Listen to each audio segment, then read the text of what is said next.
Sohaib Hassan and I am your physics teacher. जी बेटा, आज मैं सेकेंड ईयर फिजिक्स के चैप्टर नंबर 12 के नेक्स्ट टॉपिक के साथ आपकी खिदमत में हाजिर हूँ। आज का हमारा टॉपिक है capacitance of parallel plate capacitor. आपने एक पैरेलल प्लेट कैपेसिटर की कैपेसिटेंस फाइंड करनी है, लेकिन लास्ट टाइम भी हम कैपेसिटेंस फाइंड कर चुके हैं। आज हम कैपेसिटेंस तो फाइंड करेंगे, लेकिन उसके साथ साथ कैपेसिटेंस जिन जिन पैरामीटर्स पर डिपेंड करती है उन पैरामीटर्स को भी इन्वॉल्व करेंगे उसके साथ। जी, इस मकसद के लिए सबसे पहले हम लेट कर लेंगे कि हमारे पास एक पैरेलल प्लेट कैपेसिटर है जिसकी कैपेसिटेंस C है, राइट। ये मैंने एक कैपेसिटर बनाया हुआ है जिसकी दो प्लेट्स यहाँ आपको नजर आ रही होंगी, दो पैरेलल प्लेट्स हैं, और ये एक बैटरी जिसका वोल्टेज V वोल्ट से DC सोर्स के साथ कनेक्टेड है। इसकी लेफ्ट वाली प्लेट पॉजिटिव टर्मिनल के साथ और इसकी राइट वाली प्लेट नेगेटिव टर्मिनल के साथ कनेक्ट होने की वजह से इसकी लेफ्ट वाली प्लेट पर प्लस Q चार्ज है और उसकी राइट वाली जो प्लेट है उसके ऊपर माइनस Q चार्ज मौजूद है। और इन दोनों प्लेट्स के दरमियान जो मीडियम एग्जिस्ट कर रहा है उसको एज्यूम किया गया कि वो वैक्यूम है, राइट। अब आपके पास ये सारा सर्किट सीरीज में कनेक्टेड है और दोनों प्लेट्स क्या होंगी, ऑपोजिटली चार्ज होंगी, और ये एक सीरीज कॉम्बिनेशन। क्लियर। अब लास्ट टाइम आप देख चुके हैं कि इस तरह की अगर सिचुएशन हो तो आपके पास जो कैपेसिटेंस का रिलेशन है वो क्या होता है, उसको हम देख लेते हैं। केस 1 में हम देखते हैं कि अगर दोनों प्लेट्स के दरमियान अगर जो मीडियम है वो वैक्यूम है, इन दैट केस जो आपके पास कैपेसिटेंस होगी Q is equal to CV वाले रिलेशन से C vacuum will be equal to what, Q over V। Now this is equation number 1। Clear. अब हमें पता है कि अगर ये दो प्लेट्स हैं और दोनों ऑपोजिटली चार्ज हैं तो इनके दरमियान एक पोटेंशियल ग्रेडियंट भी एग्जिस्ट करेगा। अकॉर्डिंग टू पोटेंशियल ग्रेडियंट आपके पास जो इलेक्ट्रिक फील्ड इंटेंसिटी है ये V ओवर D के इक्वल होगी। V is the potential difference between the plates and D is the distance or separation between the plates, right? जी बेटा, अब दोनों प्लेट्स के ऊपर आपको मैंने बताया कि सेम चार्ज एग्जिस्ट करेगा, इस पे प्लस Q, इस पे माइनस Q, चार्ज की क्वांटिटी सेम होगी दोनों के ऊपर, तो दोनों प्लेट्स की चार्ज की डेंसिटी भी सेम होगी। अब चार्ज डेंसिटी आप गॉस लॉ के एप्लीकेशंस में देख चुके हैं, तो चार्ज डेंसिटी को सिग्मा से रिप्रेजेंट किया जाता है। चार्ज डेंसिटी क्या होती है, charge per unit area of those plates. अब आपके पास गॉस लॉ की थर्ड एप्लीकेशन जो कि electric intensity between oppositely charge plates के हवाले से थी। Electric intensity between two oppositely charge plates के मुताबिक जो इलेक्ट्रिक इंटेंसिटी है इन दोनों चार्ज प्लेट्स के दरमियान जो कि ऑपोजिटली चार्ज हैं वो आपके पास होगी E is equal to sigma over epsilon not, where sigma is the charge density जिसको ऑलरेडी हम यहां बता चुके हैं। तो एप्सिलॉन नॉट दोनों प्लेट्स के दरमियान जो मीडियम एग्जिस्ट कर रहा है जो कि वैक्यूम है इन दिस केस, उसकी परमिटिविटी है एप्सिलॉन नॉट, जो मैंने यहाँ मेंशन भी किया था। तो गॉसेस लॉ की एप्लीकेशन के मुताबिक आपके पास दोनों ऑपोजिटली चार्ज प्लेट्स के दरमियान इलेक्ट्रिक फील्ड की जो इंटेंसिटी होगी it will B sigma over epsilon not.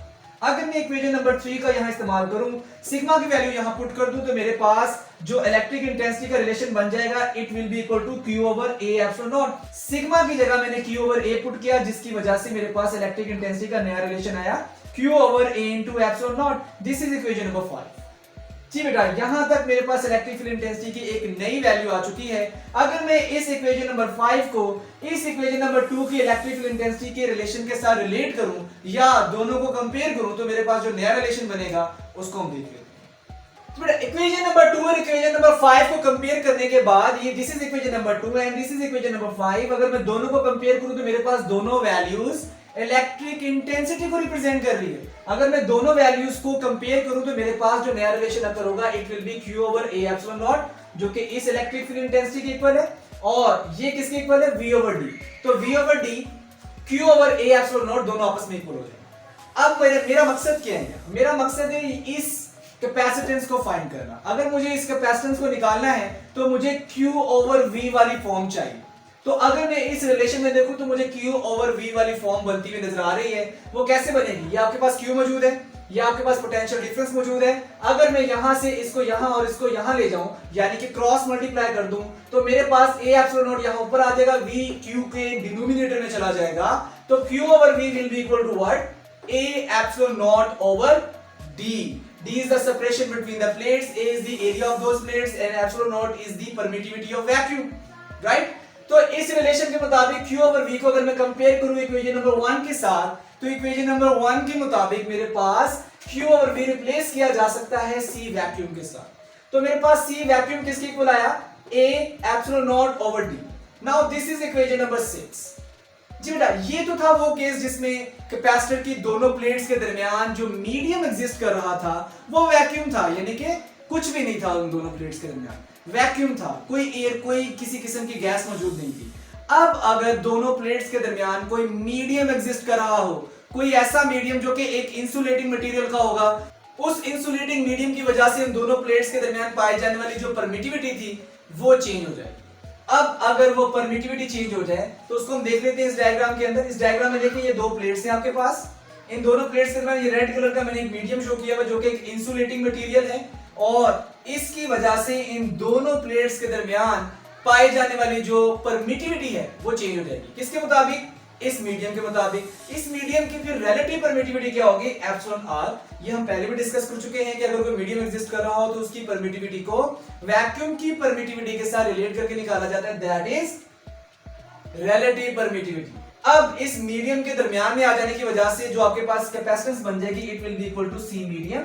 C medium will be equal to what? Q over V dash, यानी कि दोनों प्लेट्स का पोटेंशियल डिफरेंस चेंज हो जाएगा। अब इन दोनों प्लेट्स के दरमियान सेपरेशन तो D ही है, ये सेपरेशन बेटा D ही है, लेकिन अब दोनों प्लेट्स का जो पोटेंशियल डिफरेंस होगा it will be equal to V dash, right. अब ये जो V डैश है इसको फाइंड करना है। अब इस V डैश को फाइंड करने के लिए पहले मैं इलेक्ट्रिक इंटेंसिटी का जो रिलेशन है उसको देखने जा रहा हूं। जी बेटा, इस मीडियम की वजह से इलेक्ट्रिक फील्ड इंटेंसिटी का जो नया रिलेशन बन जाएगा, it will be E dash will be equal to E over epsilon are.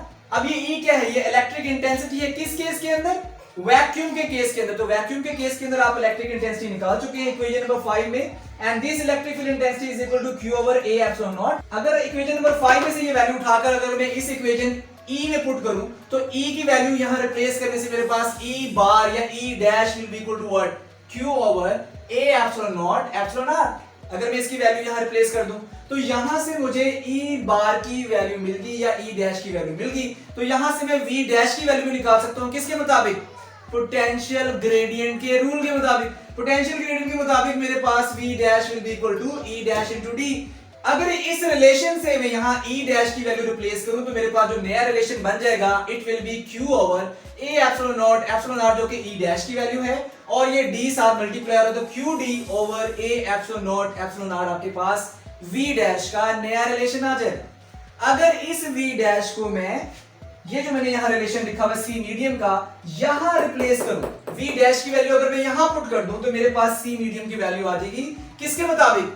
Medium के मुताबिक, जो कि उन दोनों प्लेट्स के दरमियान एग्जिस्ट कर रहा होगा, और उस मीडियम के साथ साथ कैपेसिटर की डायमेंशंस के मुताबिक, यानी कि एरिया और उन दोनों प्लेट्स के दरमियान सेपरेशन के मुताबिक। जी ये रिलेशन क्या बनेगा हम देख लेते हैं। अगर मैं यहाँ C मीडियम के अंदर V बार यानी कि V डैश की वैल्यू पुट करूं QD over A epsilon not epsilon R, जो कि यहाँ आपने निकाली है, तो मेरे पास नया रिलेशन बन जाएगा Q over QD over A epsilon not epsilon R। यहां से आपको क्लियर नजर आ रहा है, ये Q इस Q से कैंसिल हो जाएगा। जी बेटा, ये A epsilon not epsilon R यहां से पलट कर ऊपर आ जाएगा, तो आपके पास वैल्यू बन जाएगी A epsilon not epsilon R over D। तो ये मेरे पास किसकी वैल्यू आई? C मीडियम की आई।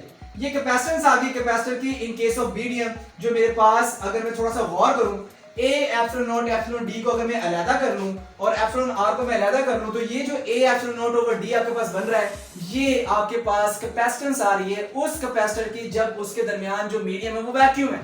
इन केस ऑफ वैक्यूम आपके पास A epsilon not over D जो है ये कैपेसिटेंस आएगी किसकी? कैपेसिटर की।